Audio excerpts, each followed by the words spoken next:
So, the movie starts in this colorful fantasy kingdom. We meet the king, and he's absolutely buzzing because his birthday is just 3 days away. Naturally, the entire castle is in a frenzy, planning the biggest, best birthday bash ever. The palace chef, trying to impress the king, is showing off all his special dishes. But when he presents the dessert, these beautiful, colorful macaron biscuits, things go totally sideways. Suddenly, those little biscuits start revolving right off the plate, zooming around the table. Everything they touch, they change with a bizarre magic, turning it into something new. The very last macaron falls into a big bowl of spaghetti, and poof, that spaghetti immediately turns into a sort of magical, noodle-wrapped mummy. This mummy does not mess around. It immediately ties up the chef, and then, using its long noodle ties, it grabs the king, chair, and all, and flies right out the window, kidnapping him. Of course, the guards panic and run straight to the prime minister. "The king has been kidnapped by magic," they cry. The prime minister, a sharp guy, says, "Hold on, calling the army will just cause a panic and throw the whole kingdom into chaos. We can't risk that." Instead, he announces that the investigation will be handled by the SMCA, the Secret Magic Control Agency. That's actually the name of the movie. This agency is super secret. They're the ones who keep tabs on all the magic happening in the world. And so, the mission to find the king is launched. The agent put in charge is Gretel. She's a focused, by-the-book agent, and while following a clue, she ends up at a traveling circus. She discovers a terrible situation. A man has imprisoned a bunch of innocent magical creatures and is forcing them to perform magic tricks for his show. Being the hero she is, Agent Gretel frees all the creatures and arrests everyone working at the circus. Grateful, the creatures give her a wonderful gift, a special feather and a unique necklace. Meanwhile, back at the castle, the minister is stressed. He tells the head of the agency, "We only have 2 days until the king's birthday. If the public finds out he's been kidnapped, it'll be a disaster. The kingdom will fall apart." He then makes a bold suggestion. They need to call in an expert,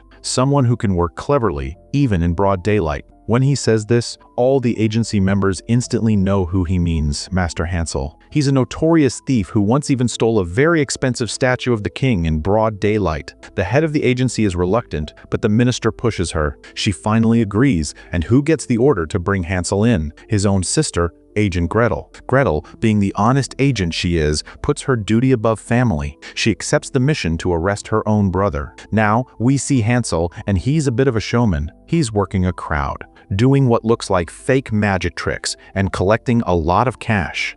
But then we realize he's actually a good guy. After the show, a little girl approaches him with her very sick sister, and she can't afford the treatment. Hansel immediately helps her out. Right after this good deed, Gretel and the other agents show up and arrest him. As Gretel is leaving the scene, she walks right through what looks like an ordinary shop, and suddenly, she's in a different world, the underground headquarters of the secret agency. Hansel is completely stunned by all the incredible tech and magic. The agency head explains the king's kidnapping and, to Hansel's surprise, she teams him up with Gretel for the mission. Neither of them likes this. Gretel especially thinks Hansel is useless and a distraction. To motivate them, the agency head offers an incredible deal. Find the king in 2 days, and Hansel gets a full license, allowing him to live comfortably and legally. Gretel, on the other hand, will get the Best Agent Award, which is her life's biggest goal. They agree, though Gretel is still annoyed.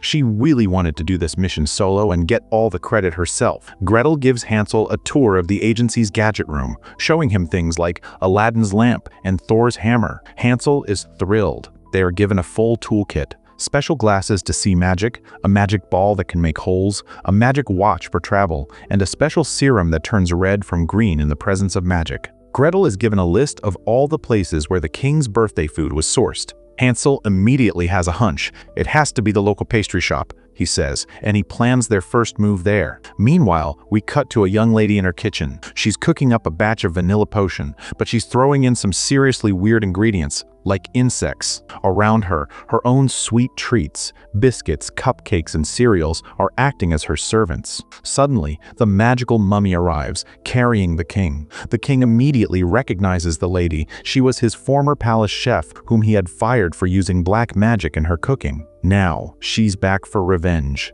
The king desperately tries to bribe her with a huge amount of money, but she has a bigger plan.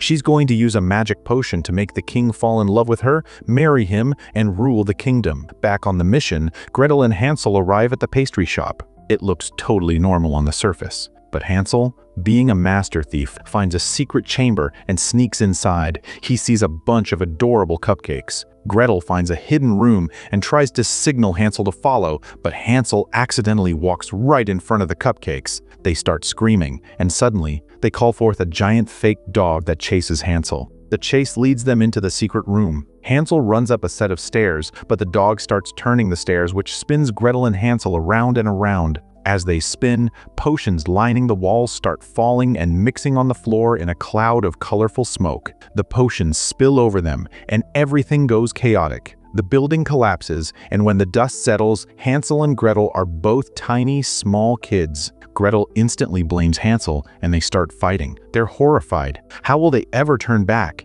Gretel realizes that the potion that made them shrink must have contained a specific fungus potion made by the infamous Baba Yaga. She suggests they go back to the agency for a cure, but when they get back, no one takes them seriously. They're just two kids. They're dismissed and sent away. Gretel refuses to give up. Hansel tries to stop her, but she keeps trying to sneak back into the headquarters, only to be caught by the guards every single time. Finally, Gretel gets an idea. If the agency won't help, they should find Baba Yaga herself. Only she can break the shrinking spell. Hansel is terrified, warning his sister that he heard Baba Yaga eats kids. Despite his protests, Gretel steals a bicycle and heads into the deep forest where Baba Yaga lives, with Hansel reluctantly following. All along the way, Hansel drops a trail of pebbles so they can find their way back. When they reach Baba Yaga's house, she's surprisingly welcoming. She brings them in and offers them biscuits. Hansel suspects a trap and doesn't eat them, but Gretel, trusting the old woman,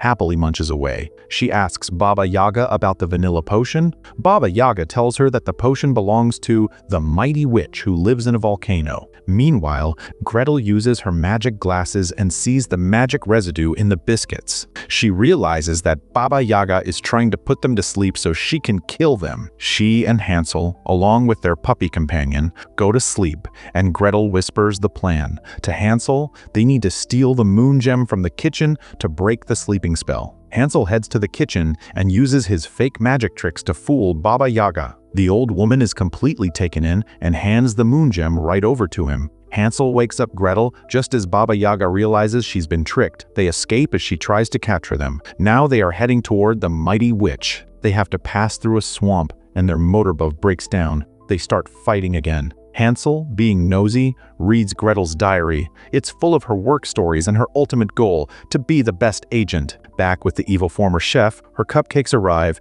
and tell her about the attack on the pastry shop, showing her Gretel's agency badge. The chef is enraged. She bakes a huge dough ball and orders it to go and kill the children. In the swamp, an octopus mistakes Hansel and Gretel for the chef's spies and drags them to the mighty witch, who happens to be the queen of mermaids. The swamp is actually a beautiful place filled with mermaids. The queen, thinking they are spies, is about to turn them into fish. But her daughter recognizes the necklace Gretel is wearing. It was the one she gave Gretel when she freed the creatures at the circus. The queen apologizes immediately. She explains that the vanilla extract is made by the mermaids and that the evil chef's cupcakes had stolen it to gain royal power. The chef kidnapped the king to marry him and rule the kingdom. The queen shows them some cupcakes she has imprisoned. They were caught trying to steal the potion, but they speak a strange language, so no one knows the whole truth. Gretel, in an act of kindness, releases them. Gretel and Hansel follow the released cupcakes to a deserted place, where the giant killer dough ball is waiting. They start fighting it. Hansel nearly falls off a cliff, but Gretel saves him. This is a turning point for them. They find a secret passage and reach the house of the gingerbread man. The puppy distracts the cupcakes while Hansel and Gretel sneak onto a train heading into the chef's volcano building. On the train, they finally realize that they actually make a great team. Hansel starts to feel sad, thinking Gretel has completed her life's goal, but he hasn't gotten any respect. Gretel reassures him, telling him about her own hard work to earn a royal scholarship and encouraging him that he can achieve his goals too. It's a sweet, emotional moment where they finally connect. They disguise themselves as cupcakes and sneak into the building where they find the king. The evil chef is force-feeding him the love cookies to make him fall in love with her. Gretel tells the king to leave, but he refuses. Gretel realizes the full scope of the chef's plan. After marrying the king, she plans to force everyone to eat the cookies, turn them into her servants, and create a giant pastry shop to rule the world. Gretel tries to lure the king away by promising him more love cookies, but then the king recognizes Hansel, the thief who stole his statue. He calls the army. The evil chef arrives, orders her guards to throw the kids into the cookie oven, and then takes off with the king toward the castle on her magical ride. Stuck, Gretel lashes out at Hansel for ruining the plan. Hansel, hurt, reveals the real reason he became a thief. Their parents died, they became poor, and he started stealing to pay for Gretel's course. Gretel is shocked, apologizes immediately, and they share a loving hug.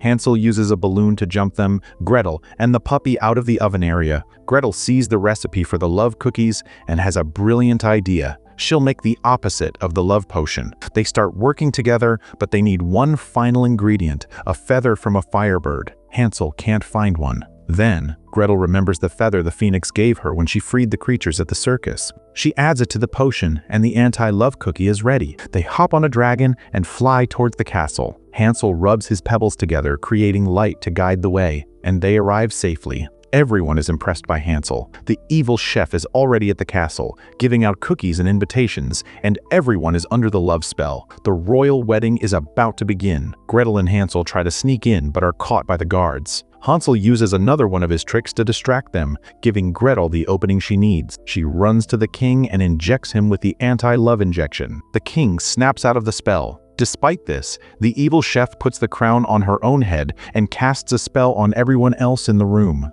Gretel tries to pour the anti-love potion into the cookie sauce to cure everyone, but the chef grabs Hansel and blackmails Gretel. Give her the bag, or Hansel goes into a giant dough ball. For the first time, Gretel chooses her family over her duty. She hands over the bag. The evil chef, revealed to be a true bad witch, breaks her promise and throws Hansel into the dough ball anyway. While saving him, Gretel falls in too. They are completely stuck in the sticky dough. Hansel, thinking fast, pulls out his magic ball. When it touches the dough, it turns into a gas balloon and lifts them out. They fight the witch and manage to throw her, and she rolls right into her own giant dough ball. Meanwhile, Gretel pours the anti-love potion into the entire cookie sauce. A huge batch of cookies is baked. Everyone eats them, and the love spell is broken. The king is saved, the kingdom is saved from the evil witch, and the king gives them a big hug. At the end of the movie, the agency members finally make Hansel and Gretel their original size. The king gives Gretel the Best Agent award. The agency head offers Hansel his license, but he refuses, saying he doesn't do real magic. Gretel is celebrating, but the agency head tells her about another important mission. Hansel, looking sad, starts to walk away. But Gretel surprises everyone. She says, "I won't do any mission without my partner." Everyone is shocked, especially since Gretel always preferred to work alone. But things have changed. She realized that family always comes first, and the love between siblings never ends. And that is how the movie ends. What a ride, right?